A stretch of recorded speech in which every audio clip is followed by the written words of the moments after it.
হাতীপাৰা গাঁৱৰ লগতে আমাৰ কেইবাখনো গাঁও আছে আমাৰ ৰৌমাৰী ইটাপাৰা আদি গাঁৱত ড্ৰাগছৰ একদম ৰমৰমীয়া ব্যৱসায় চলি আছে।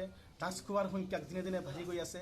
সেইকাৰণে আমাৰ হাতীপাৰা এণ্টি কৰাপশ্যন কমিটি যোৱা এবছৰ আগতে ৰূপীয়াত সমষ্টিৰ সন্মানীয় বিধায়ক নুৰুল হুদা চাহাবৰ তত্বাৱধানত হাতীপাৰা গাঁওখনত এখন এণ্টি কৰাপশ্যন কমিটি গঠন হৈছিলে আৰু সেই এণ্টি কৰাপশ্যন কমিটিৰ তত্বাৱধানত আজিৰ পৰা প্ৰায় এক বছৰ আগৰ পৰাই ড্ৰাগছৰ বিৰুদ্ধে জোৰদাৰভাৱে অভিযান চলাই অহা হৈছে আৰু ইতিমধ্যে দেখা গৈছে যে আমাৰ হাতীপাৰা গাঁৱত ড্ৰাগছৰ যিটো ব্যৱসায় দিনে দিনে আকৌ বাঢ়ি গৈ আছে।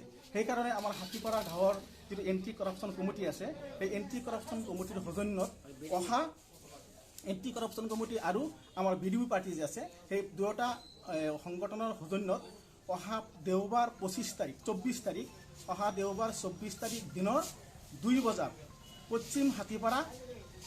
পশ্চিম হাতীপাৰা মধ্য ইংৰাজী স্কুলৰ প্ৰাংগণত এখনি সজাগতা সভা আহ্বান কৰা হৈছে ড্ৰাগছৰ বিৰুদ্ধে আৰু এই উক্ত সভাত সকলো সচেতন ব্যক্তিক সকলো ৰাইজক উপস্থিত থাকিবৰ কাৰণে আমাৰ হাতীপাৰা এণ্টি কৰাপশ্যন কমিটি আৰু বিডিঅ পাৰ্টিৰ তৰফৰ পৰা বিনম্ৰভাৱে অনুৰোধ জনোৱা হৈছে।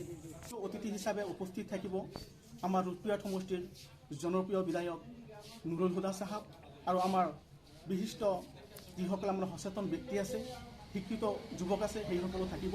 গতিকে আপোনালোক সকলোকেই বিনম্ৰভাৱে অনুৰোধ জনোৱা হৈছে এই ড্ৰাগছ বিৰোধী যি সজাগতা সভা হ'ব সেই সভাত উপস্থিত থাকিবৰ কাৰণে।